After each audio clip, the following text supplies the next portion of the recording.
Durante años, nos hicieron creer una versión incompleta de una de las historias más poderosas de la humanidad. Muchos crecimos escuchando que Egipto fue castigado con 7 plagas, pero ¿y si te dijera que eso no es cierto? La verdad es que no fueron 7, fueron 10. 10 golpes que quebraron a un imperio. 10 señales que cambiaron la historia humana para siempre. 10 actos que revelan una estrategia que muy pocos realmente comprenden. Quédate conmigo, porque hoy no solo te voy a contar qué fueron esas 10 plagas, sino por qué tuvieron que ser 10 y cómo cada una de ellas abrió el camino hacia el momento más imposible, más desafiante y más decisivo en la vida de Moisés. El cruce del Mar Rojo. Ese instante que literalmente partió la historia en 2. Pero antes de hablar de las plagas, tenemos que entender por qué todo esto ocurrió. Egipto no era simplemente un reino avanzado, era una máquina de dominio, un imperio construido sobre el trabajo forzado de pueblos enteros. Y uno de esos pueblos era Israel. Por siglos, los israelitas vivieron bajo un sistema que no les pertenecía. Impuestos interminables, jornadas agotadoras, castigos brutales y un faraón que se consideraba un dios al que nadie podía cuestionar, un dios que podía decidir quién vivía y quién moría. Y fue en ese mundo, en ese sistema injusto, donde surgió Moisés, criado como príncipe egipcio, pero nacido israelita.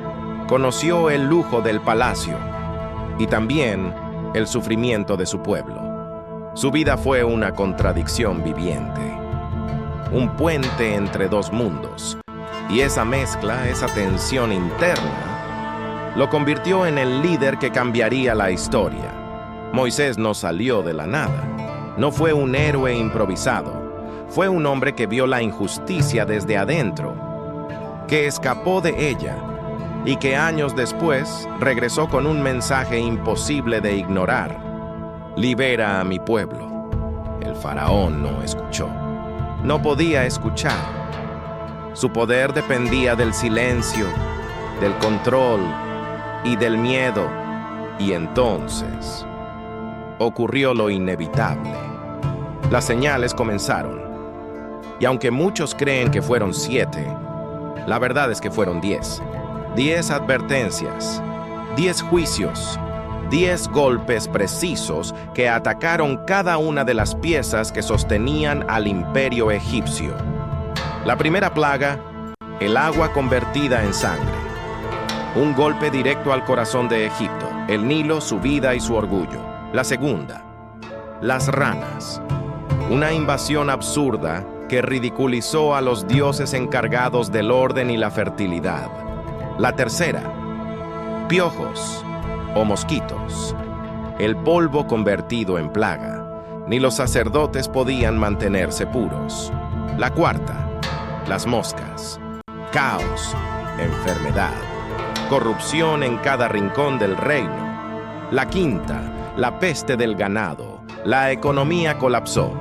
Sin ganado no había comercio, ni alimento. La sexta plaga trajo úlceras. Por primera vez, el faraón y su corte sintieron el sufrimiento en su propia piel. La séptima, el granizo. Tormentas destructivas que arrasaron los cultivos. La octava, las langostas. Lo poco que quedaba desapareció. La novena, oscuridad total durante 3 días. La derrota simbólica del dios más poderoso de Egipto, Ra, el dios Sol.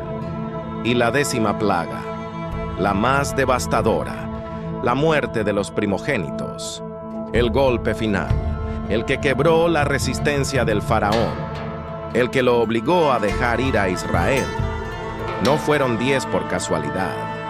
Fueron 10 porque cada plaga destruyó un pilar diferente del imperio: la economía, la religión, la salud, la agricultura, la autoridad y finalmente la vida misma.